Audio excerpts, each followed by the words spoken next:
Χρειαζόμαστε μοντέλα. Ωραίες, πλούσιες, ταξίδια. Δεν μένεις και πολύ μαζί τους. Πέτα από το ένα μοντέλο στο άλλο. Αυτή θα είναι η επόμενη κίνησή μου. Γεμάτα υποσχέσεις. Το περπάτημά τους να μορφαίνει κάθε απέσιο πράγμα. Και ξέρεις, έχουν βαρεθεί τους τύπους με τις κορμάρες και τους λεφτάδες. Κάθε μοντέλο που σέβεται τον εαυτό του ψάχνει κάποιον σαν και εμένα. Ο Θεός θέλει την αρμονία. Μικρά βυζιά, μεγάλα βυζιά, διάφοροι κόλλοι. Ο Θεός είναι δίκαιος, δεν γαμάει από εδώ και από εκεί. Αυτός μοίρασε κόλλους και βυζιά, με σοφία. Αν έχετε παράπονο να του το πείτε.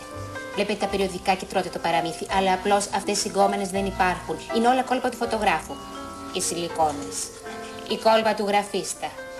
Ο Θεός έδωσε το στήθος για θυλασμό, όχι για να είναι όρθιο. Ό,τι δεν είναι λειτουργικό είναι ανώμαλο. Είναι απάτη, είναι φρικιά της ομορφιάς ή κάνουν εμάς φυσιολογικές γυναίκες να φρικάρουν. Αλλά όχι, τέρμα. Κορόιδα είναι μόνο οι άντρες. Και πρέπει να συνέλθουν το γρηγορότερο δυνατό, γιατί αλλιώς κινδυνεύει το ανθρώπινο είδος. Έχω την εντύπωση ότι